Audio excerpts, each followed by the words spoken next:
So in this first part of the lecture, I'd like to talk about socioeconomic status and its relation to health, and really the relation between social status and health more generally. But in our society, in our very capitalistic society, socioeconomic status really is a way to operationalize our social status. And so the research on this really gives us some insight into the role that status plays in health as well as well-being. So first, I think I don't need to convince you of this, but there's a really strong base of evidence that health disparities exist between people who are members of high-status groups and people who are members of low-status groups, and that these disparities are pervasive, they're persistent, and they're prevalent across cultures, right? The basis of what this status difference is might vary across cultures, and the extent of status differences, but evidence in at least 126 countries. This is a study of 126 countries, and in all 126 countries, there was some type of status differential such that there are low status and high status groups. And so across all of these societies, there are health differences that emerge based on those status differences. And so this is something that as health psychologists we really care about, where this is emerging from, what the factors are that are driving these health differences so that we can try to address those. And as we'll see, there's many different factors that impact the relation between social status and health.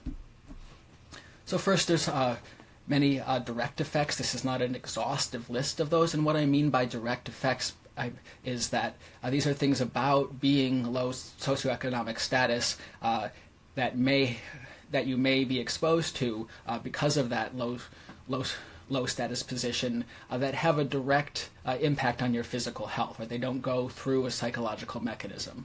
And so this can be things like living in an area where you have more exposure to toxic environments. If you're low SES, you're more likely to live in a neighborhood where there are dumps nearby, and or power plants, and things that might expose you to toxins that might lead to higher rates of health issues, including cancer.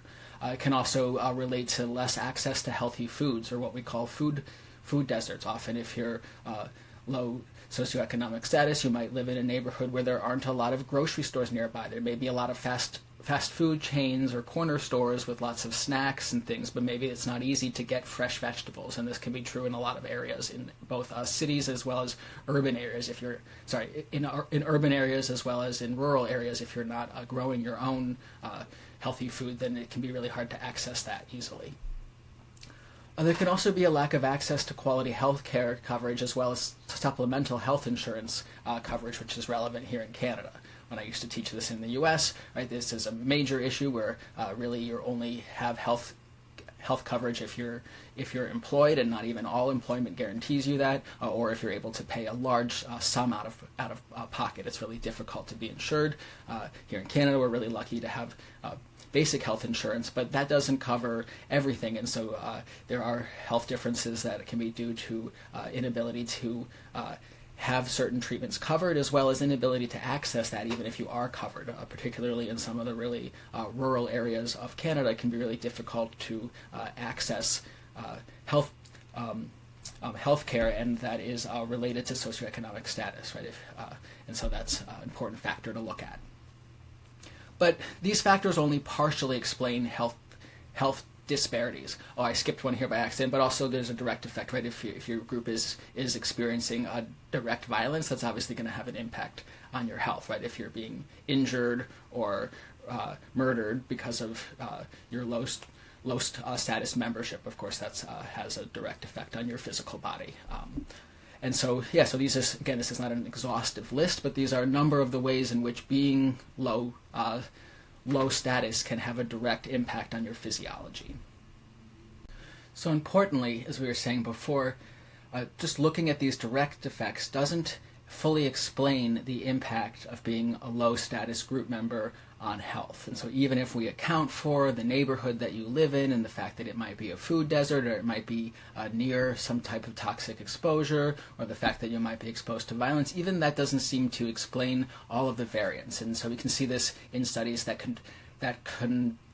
control for those variables, and we can also see that in evidence in the fact that even people who are high SES but otherwise members of low low status groups such as racialized individuals who in many ways seem to have made it in terms of climbing the SES ladder, they can still show health disparities, and these are one of the things that we want to account for in this lecture. So what are the psychological and social factors that can lead to that? So even if you aren't exposed to these things, why is it that being low SES or otherwise low status that impacts health? Another piece of evidence for this is that this goes along a gradient, and this is something that we learned about in the video we watched about stress and the Whitehall study, and this is also covered in your readings for this week.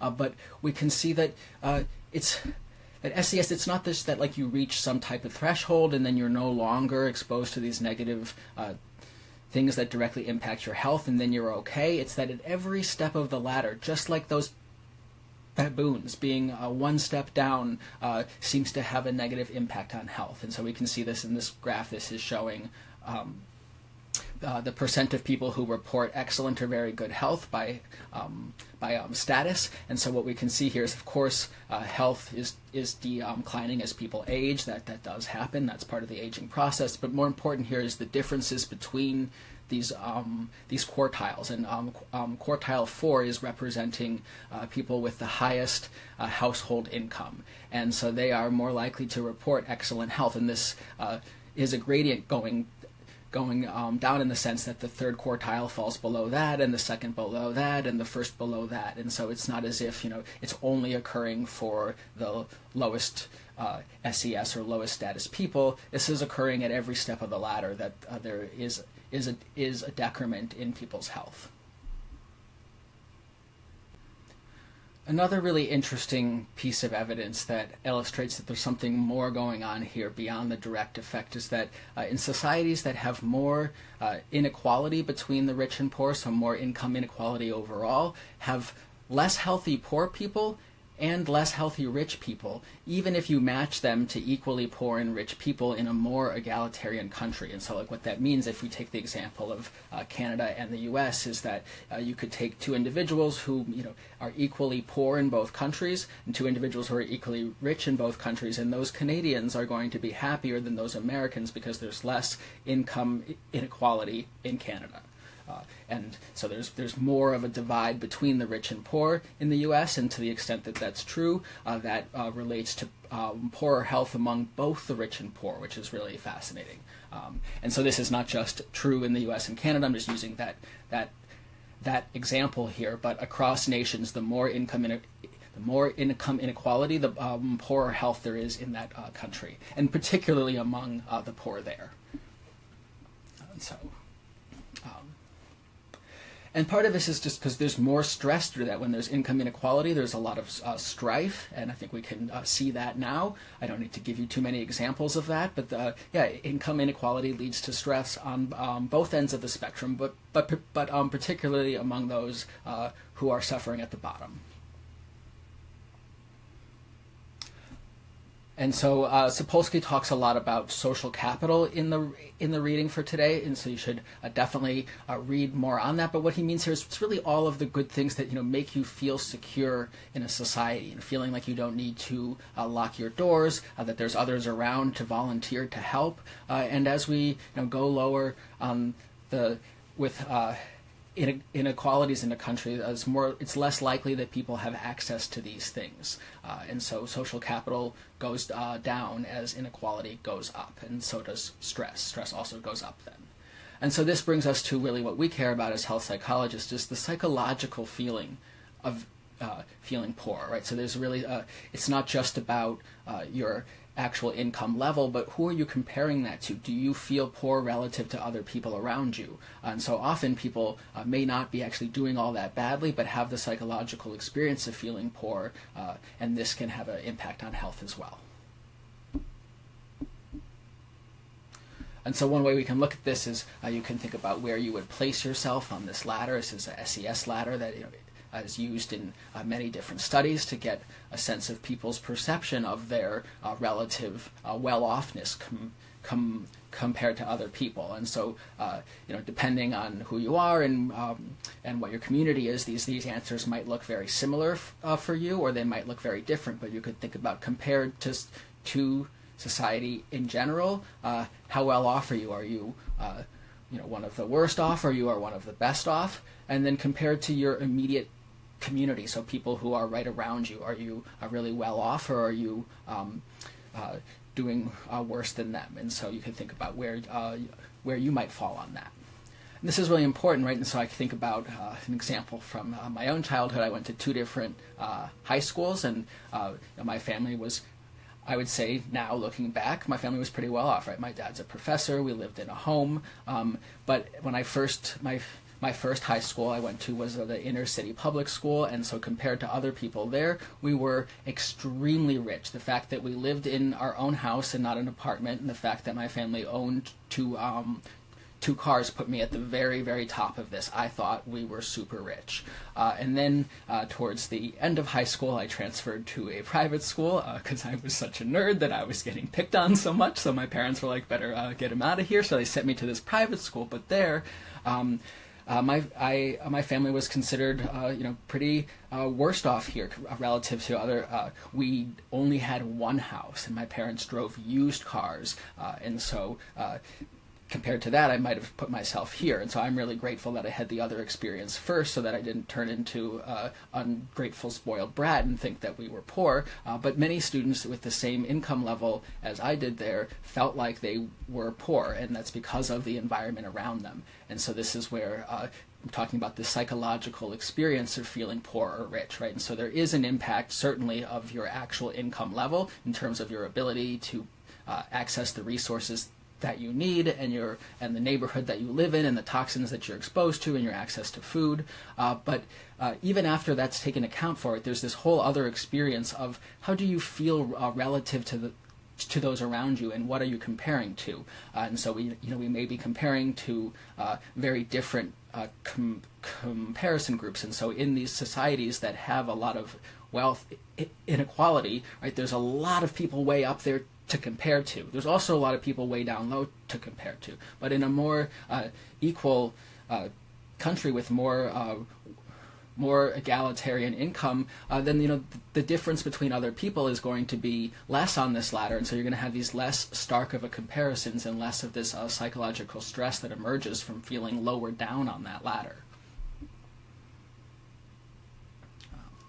And so that's important there. And then also, we've been sort of hinting at this already, but we've talked about stress a lot in this course already, and this is really the key piece in terms of being a low status group member that can impact your health, right? You experience more stress. You probably have more daily hassles as you have to take public transit instead of driving your nice car someplace, or you may have to figure out how you're going to pay your rent, and you have to go take money out of the bank for that.